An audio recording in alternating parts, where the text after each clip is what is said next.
Revolutionary greetings, comrades, and our international allies joining us from different parts of the world.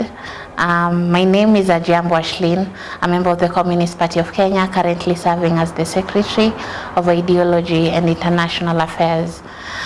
Pan-Africanism Today Secretariat is a process initiated by popular, progressive, and revolutionary forces on the continent that aims to unify and strengthen the masses' struggle against capitalism and imperialism. Today, I am honored and privileged to introduce Comrade Jonis Alasow from South Africa, who is the coordinator of Pan-Africanism Today, and he'll be giving us perspectives and even analysis of the conditions in South Africa and the role of Pan-Africanism today.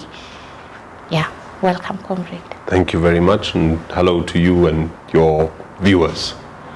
Yeah, so as we head straight to the first question, comrade, could you clarify what is Pan-Africanism today? Because the dominant and popular understanding of Pan-Africanism is mainly, is anchored on the racist lens. No, this is a very important question, because Pan-Africanism, again, in the absolute most simplest terms, it's a question of kind of unity, of the unity of the African continent.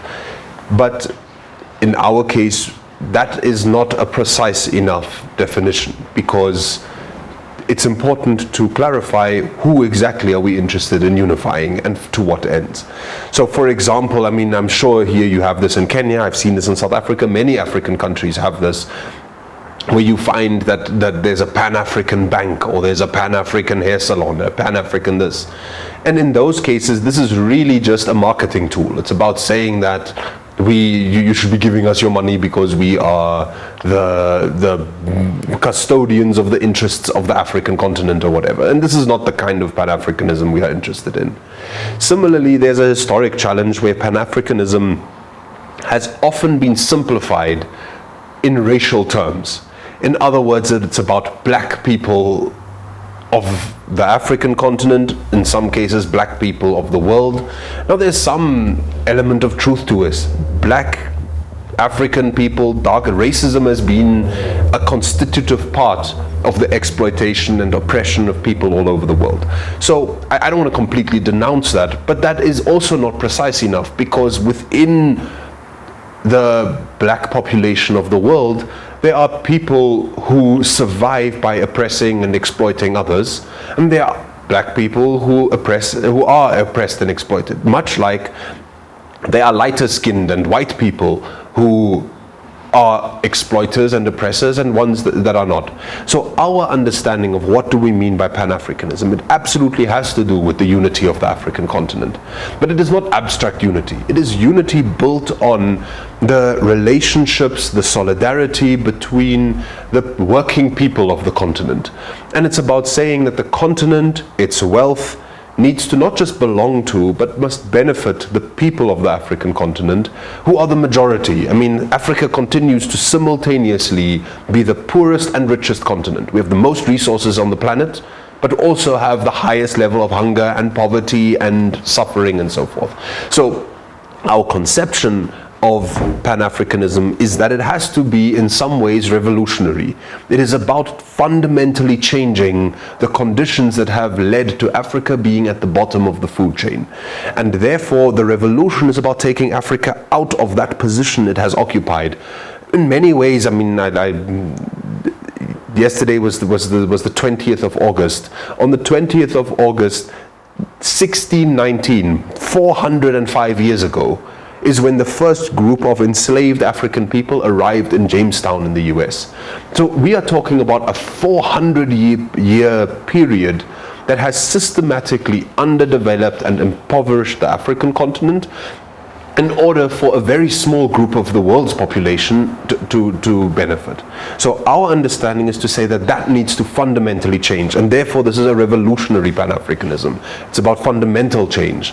And that fundamental change has to at least have two components over and above this revolutionary content. One is that it has to be about the unity of the African people in particular, but the working people of the world at large are the beneficiaries of our conception of Pan-Africanism.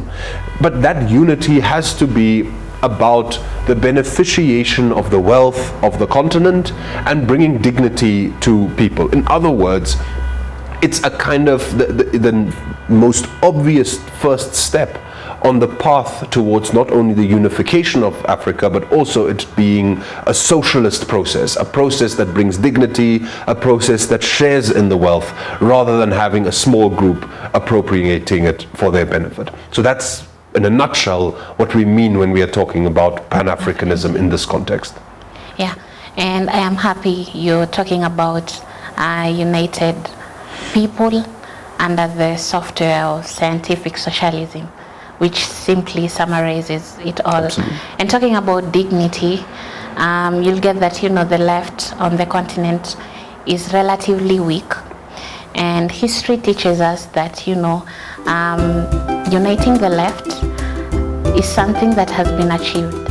Uniting the left to have success in our people's project has been achieved before. And on the same context, we need again to revive this on the African continent. So what is Pan-Africanism Today Secretariat doing in terms of their programs, initiatives, in order to bring the unity of these progressive and revolutionary forces on the African continent? Sure, it's a very important question, and I'll take one step back before I come to the meat of your question, which is that our history on the continent is one which I've alluded to before. I mean, we are talking about 400 years of oppression, exploitation, humiliation, and no person, including the African people, takes that kind of beating willingly. So there's been a struggle. The day that the colonizer arrived in Africa is also the day that anti-colonial struggle started.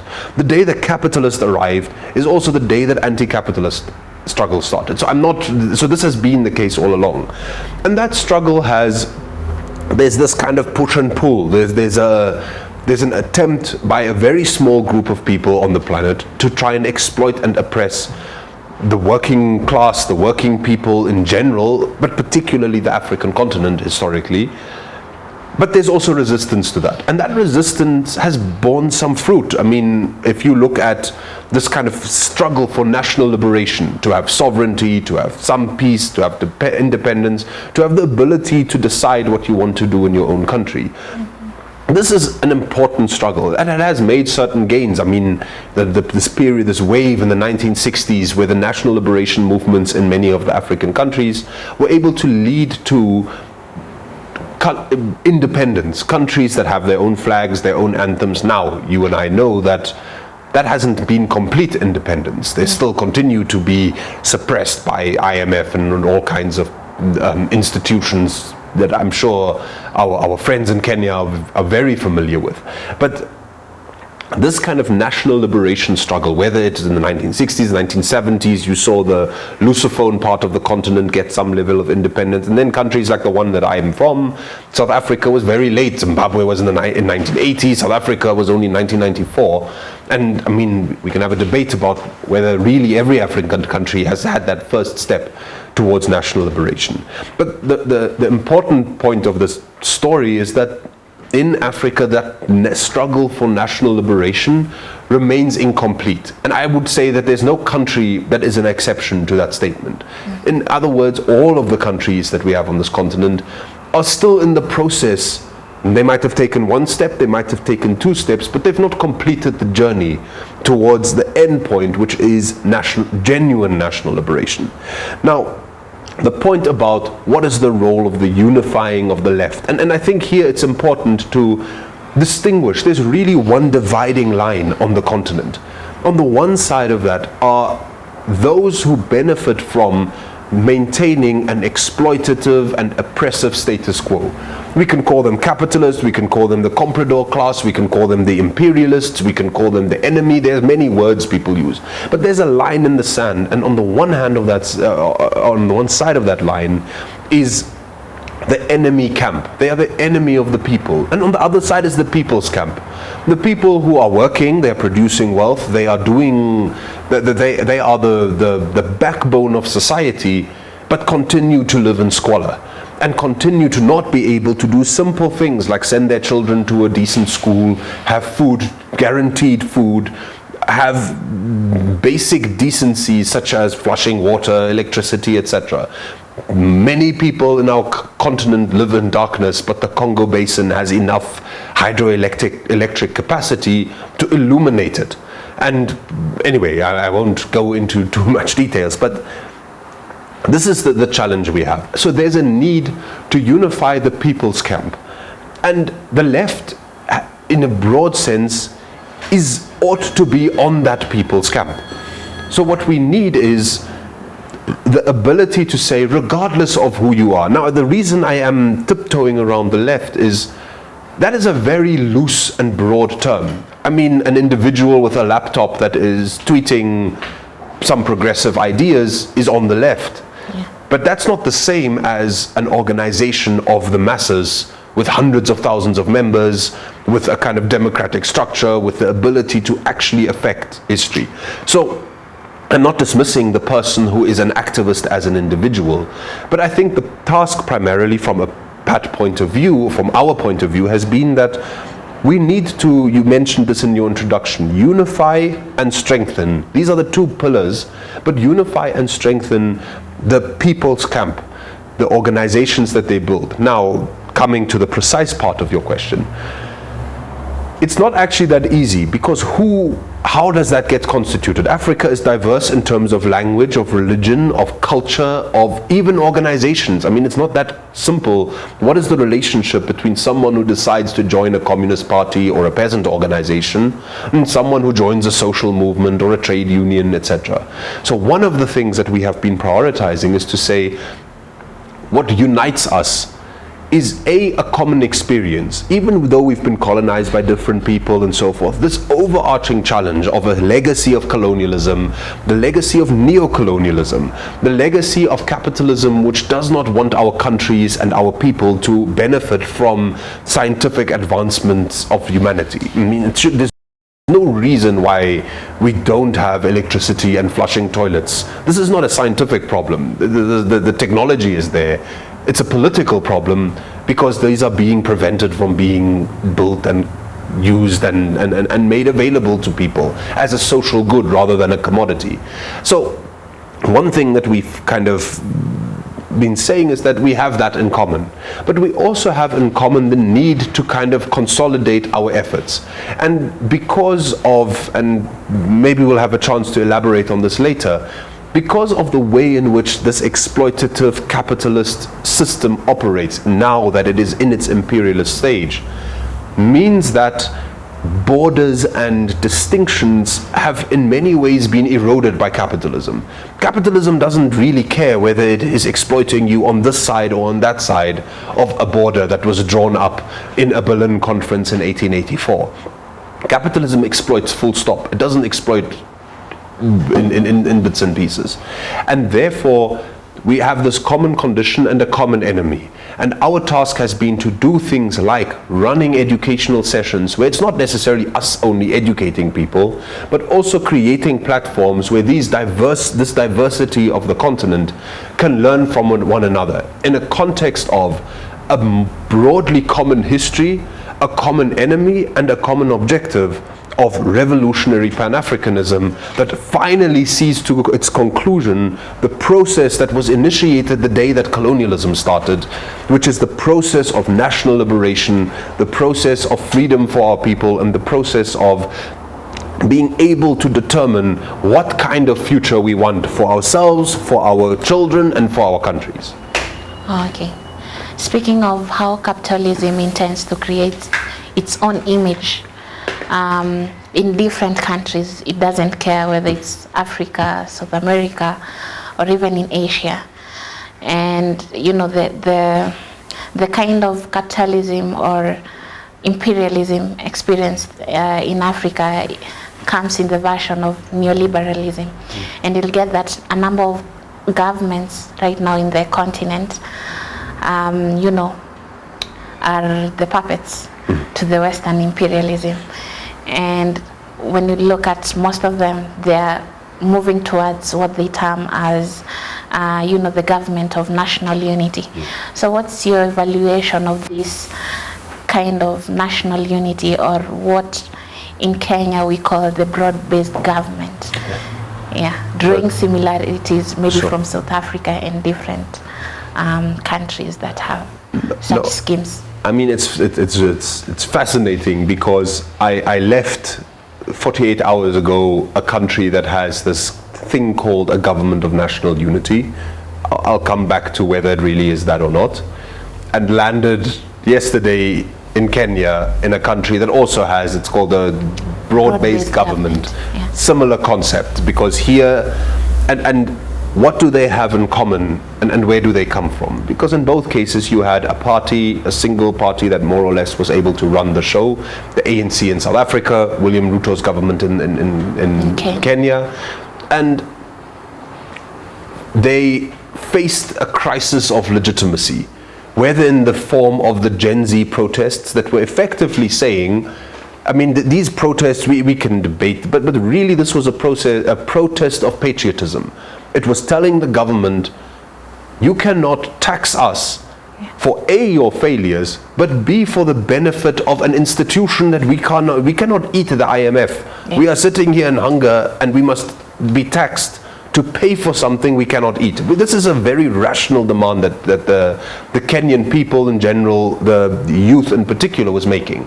And so it was this crisis of legitimacy in the Kenyan context.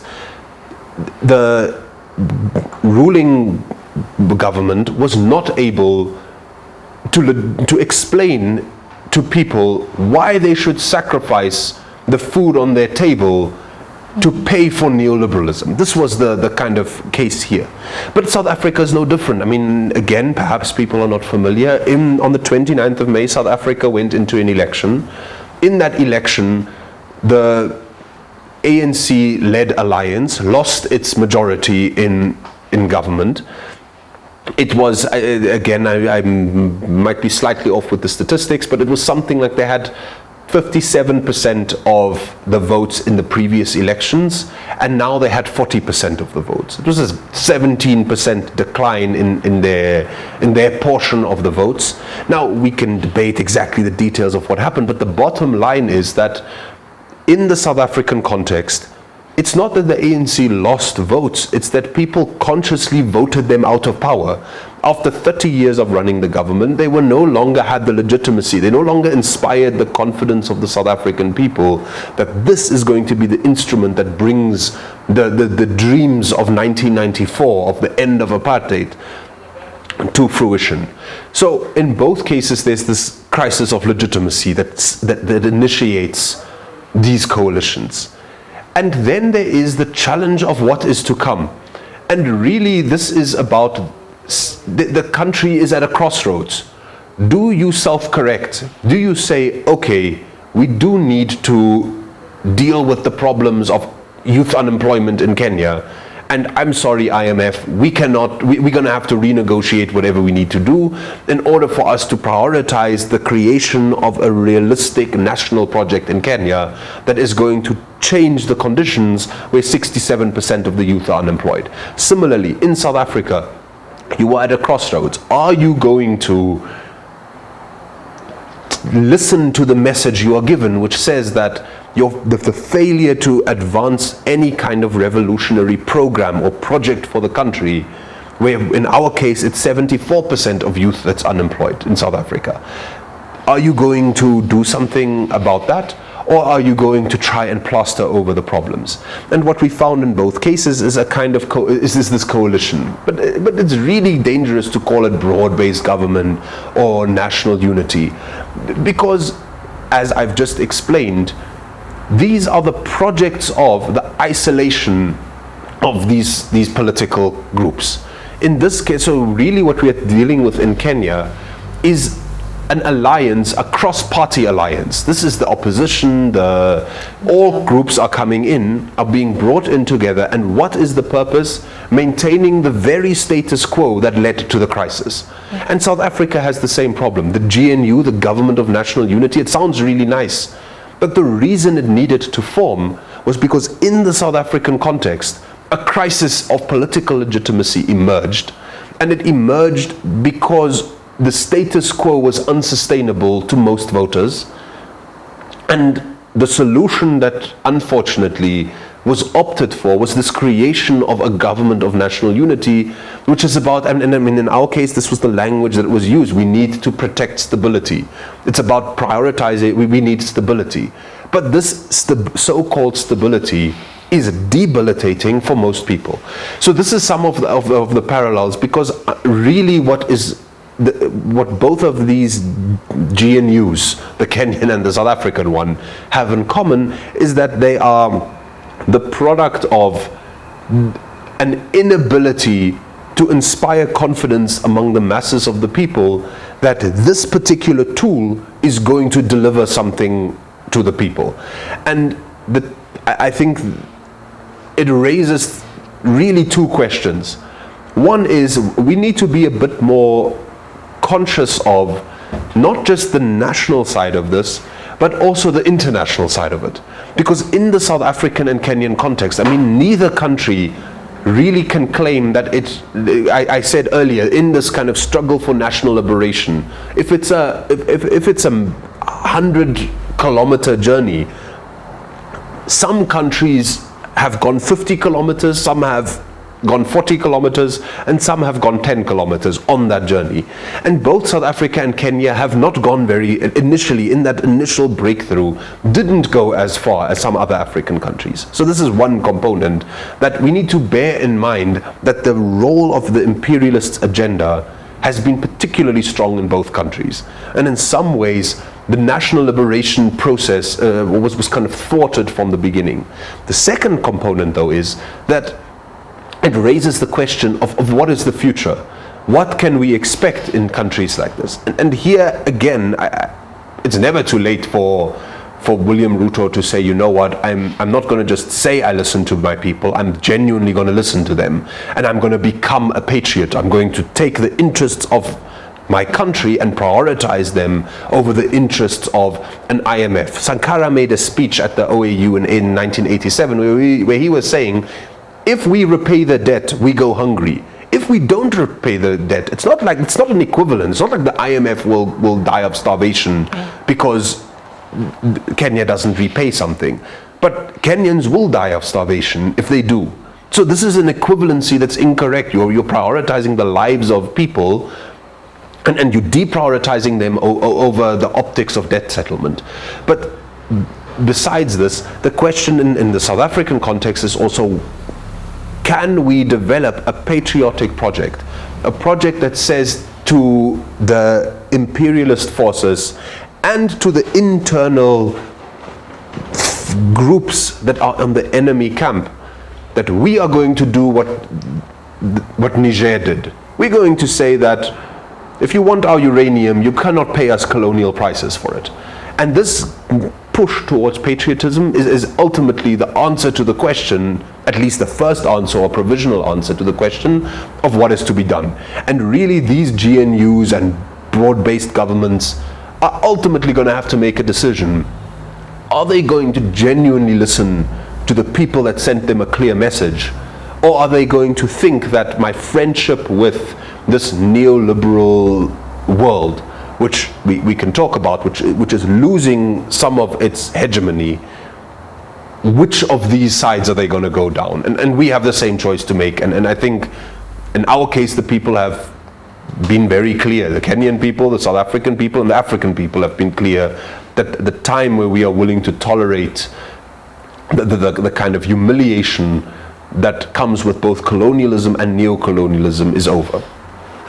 Yeah, and on the question of what is to be done, I know Pan-Africanism Today Secretariat has played a major role in terms of, educating cadres, activists, and leaders of organizations. These are people's movements and organizations on the continent.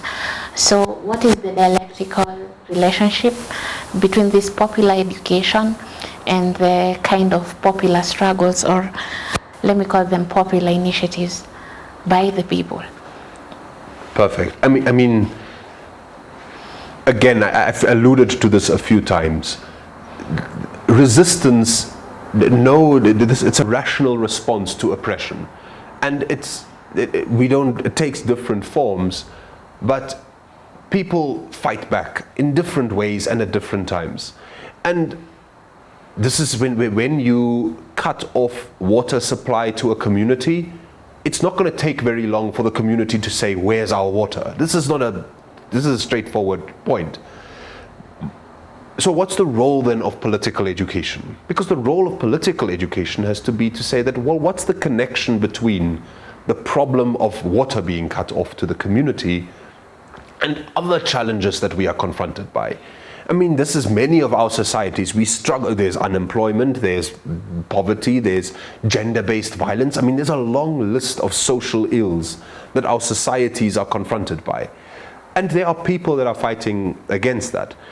And why is it important to do political education? It's to kind of clarify that there is a relationship between people not having money, in other words, poverty, etc., and the challenges of loan sharks and debt collecting and so forth. So, and so one component is that the more precise and the more clear the political education is, the more possible does the unification of diverse struggles, diverse people become possible. So the role, therefore, in our understanding or our conception of education is not that it is for the purposes of converting empty vessels into full ones, where Jonis is a teacher and he just knows everything and he's going to tell the student that the purpose of education is to interact with one another, to exchange. I must share with Ashlyn what I know, and Ashlyn must share with me what she knows. And in that dialogue, in that exchange, both of us are going to become not just clearer on what are the problems that confront humanity, but also are actually starting the process of solving them. Because we are starting to learn from one another, to exchange, and to be able to say that the task of us is not just to deal with the problem of the water that's cut off, but also to link that to the struggle against gender-based violence, or against police brutality, or against hunger, or whatever the various challenges are that our societies face. So, to wrap up, there are a few things that are important about this question, or this dialectic between education, popular education, and popular political work and activism. Because they have to inform one another. They have to be two sides of the same coin. And it's important that the people that are taking the responsibility of theorizing, of educating, of researching, of debating, and of creating, of capacitating themselves to initiate these dialogues between theory and practice, between the ideas about changing the world and the analysis about what's wrong with it, and the actual concrete political work of doing it, that these, the more advanced you are, the more clear, the more you have been able to cut through all the different ways in which we are being divided, in order to identify not just the problems but also the opportunities for creating unity, the better. So one task I would say for an organization, whether it is CPK, whether it is any other organization that has spent years, and in some cases generations, developing this kind of analysis of the world, these theories of how to change it. The task of those kinds of groups is to take up the responsibility of facilitating popular education, so that we do not solve one problem by creating a new one, solve the problems of unemployment by creating a problem of xenophobia. I mean, this is what the right wing does. It says that the reason Jonis doesn't have a job is because some foreigner came and took the job, not because there's a systemic problem here. So I think there's a dialectical relationship, and we do need to demand of those people and those organizations that have spent a lot of time reading books and debating and doing popular education with one another, to be brought into dialogue with those that are on the front lines of various struggles, so that they can play a role of illuminating what are the real problems confronting our society, what are the real solutions, and how best do we unify the various fragmented struggles into a powerful struggle to actually affect the change. Nice. Even as we wind up, yes, the masses are the ones who effect this change, and they cannot do it when they're isolated, because our struggles could be diverse, but we have they're very interconnected. So what's your perspective on our shared struggles, or what we call the interconnectedness of our struggles? To clarify, you mean in Kenya or in Africa, or just in general? In general. Yeah. Got it. I'll again step back, because I think when we call for unity, it sometimes sounds as though we are just trying to be popular. It's cool to say unity, and that's why we're saying it. And I think maybe it's cool, and that's why you should be united with your brothers and sisters all over the world. That's fine. But I think there's a much more important reason why we should push for unity, for internationalism, for Pan-Africanism, which has to do with the way in which that enemy camp that we are concerned with is organized. Because again, we can debate this, but in the early stages of capitalist development, there was kind of different manifestations thereof.